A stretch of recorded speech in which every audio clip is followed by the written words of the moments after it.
consultou as fontes. Que fontes? Consultou Marcos, teve conhecimento do Evangelho de Marcos, teve conhecimento do Evangelho de Mateus, e aqui nós temos, ele pode ter tido conhecimento do Evangelho, da narrativa que Mateus preservou, através do quarto documento, que é chamado de fonte Q. Teve conhecimento do Evangelho de Marcos, teve conhecimento do Evangelho de Mateus, e aqui nós temos, ele pode ter tido conhecimento do Evangelho, da narrativa que Mateus preservou, através do quarto documento, que é chamado de fonte Q. Por isso, teoria das duas fontes. A primeira fonte, Marcos. A outra fonte, o documento Q, ou documento dos discursos, que na verdade é um nome que foi dado, mas é um nome incorreto, porque dentro desse conteúdo que é 25% de Mateus e 23% de Lucas, não há só discursos, há narrativas também. Então o documento Q, na realidade, ele é importante para Lucas, que não é testemunho ocular. O documento Q tem conteúdo que é referente a 25% de Mateus, mas Mateus não precisa do documento Q. Ele pode ter tido conhecimento desse documento, que circulou também como documento de Marcos, tá? Por terras diferentes da de Marcos. Pedro não teve contato, Marcos não teve contato com esse documento, tá? Pedro, aquilo que ele narrou para Marcos é aquilo que Pedro entendeu relevante. Nós vamos ver no comentário do Evangelho de Pedro, que Pedro, conforme a tradição, sempre lembrando isso, não é a Bíblia que diz isso, mas é a tradição, Pedro se voltou para uma determinada parcela do cristianismo, e esses irmãos para quem ele estava pregando o Evangelho e ensinando, o apóstolo entendeu que este Evangelho, essas narrativas, eram aquilo que mais interessava, aquilo que era mais importante para eles. Ele colocou a sua narrativa de forma que viesse auxiliar aquela comunidade, atendendo aquele público, com aquelas necessidades. Por isso este Evangelho com estas nuances, tá? Com esta, dando relevância a esses aspectos, com essas características. Então o que acontece? Dentro do Evangelho de Marcos, tá? Narrativa de Pedro, há conteúdos que não são encontrados aqui na tradição, do documento Q, que alimentou o documento de Lucas e que foi conhecido por Mateus também, tá? Que está preservado dentro desses dois.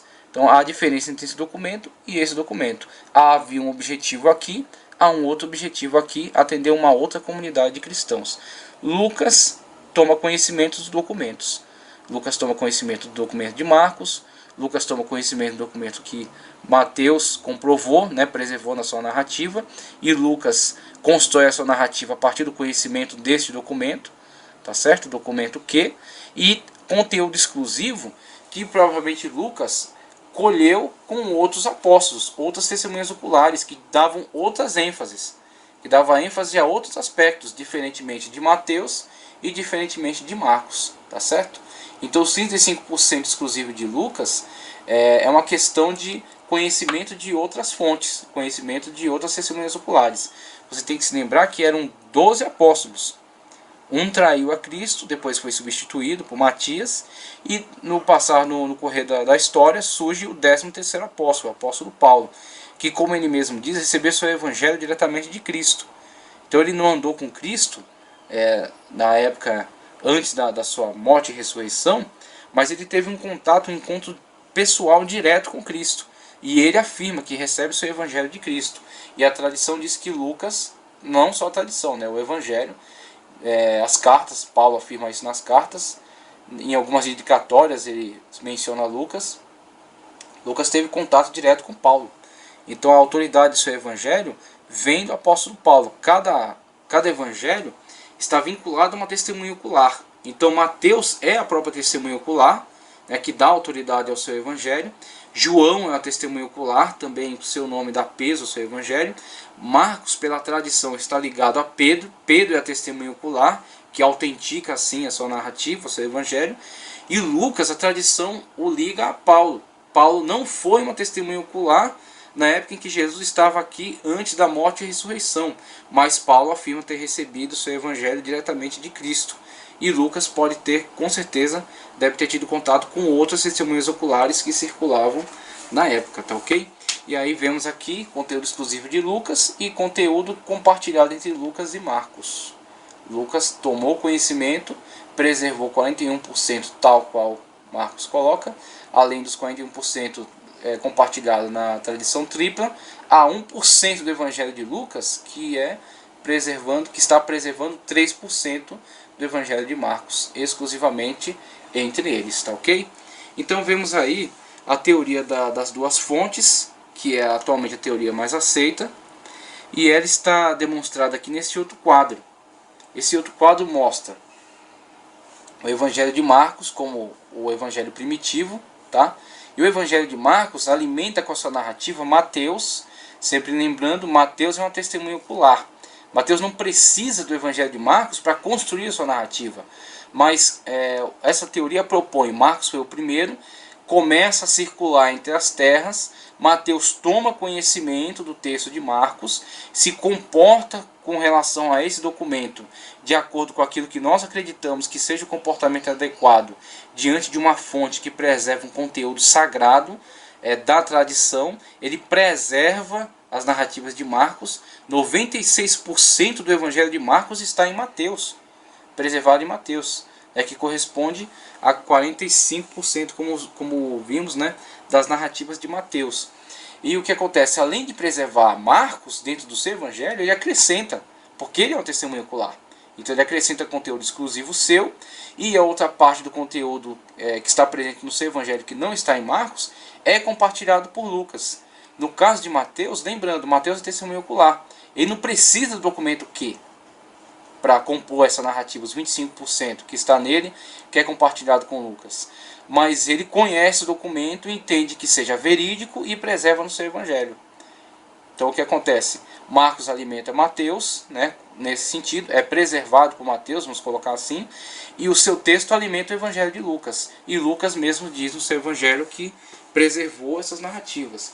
Agora, só uma menção, essa questão de haver a preservação, a consulta de uma fonte existente para a construção do evangelho, não tira de Lucas seu caráter revelacional.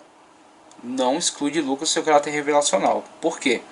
Porque Lucas precisava da inspiração do Espírito Santo para entender que estas fontes eram verídicas. O documento Q, o documento de Marcos, o documento de Mateus. Não necessariamente podemos dizer que Lucas teve contato direto com Mateus, ou teve contato direto com Marcos, mas podemos dizer que a sua narrativa está de acordo e preserva esses textos, e foi aceita pela igreja e serviu de base para o crescimento da comunidade ao qual estava trabalhando, e veio a se constituir parte do cânon.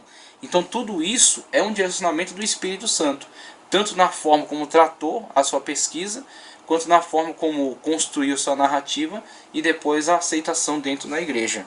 Tá certo? Tudo isso está direcionado pela poderosa mão do Espírito Santo.